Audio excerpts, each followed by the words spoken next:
met Rockefeller through a female attorney I knew who called me up one day and said, one of the Rockefellers would like to meet you. I had made a video called Mad as Hell, and he'd seen the video and wanted to meet me and knew I was running for governor of Nevada. So sure, I'd love to meet him. And I met him and I liked him, and he was a very, very smart man.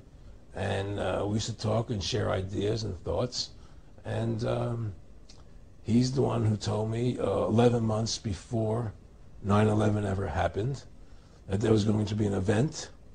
Never told me what the event was going to be, but there was going to be an event. And out of that event, we were going to invade Afghanistan to run pipelines from the Caspian Sea. We were going to invade Iraq, you know, to take over the oil fields, establish a base in the Middle East, and make it all part of the New World Order. And we'd go after Chavez in Venezuela. And sure enough, later, 9/11 happened. And I remember he was telling me how how you're going to see soldiers looking in caves for people in Afghanistan and Pakistan and all these places. And there's going to be this war on terror, which is no real enemy.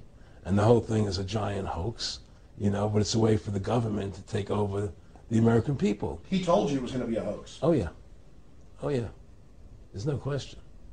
He says, there's going to be war on terror. And he's laughing. There's no, who are we fighting? I mean, why do you think 9/11 happened and then nothing's happened since then?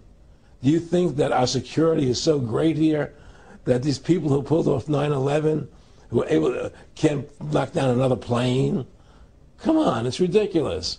9/11 was done by people in our own government and our own banking system to perpetuate the fear of the American people into subordinating themselves to anything the government wants them to do.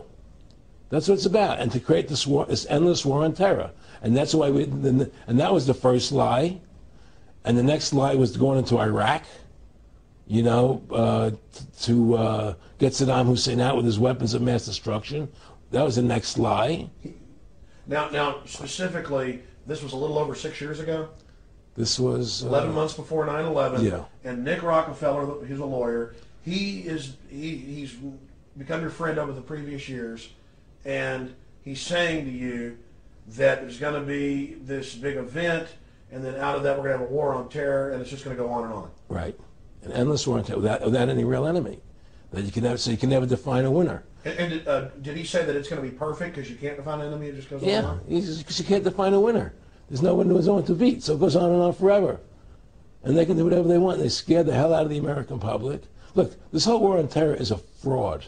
It's a farce. It's very difficult to say it out loud because people are intimidated against saying it. Because if you say it, they want to make you into a nutcase. But the truth has to come out. That's why I'm doing this interview. The fact of the matter happens to be that the whole war on terror is a fraud. It's a farce.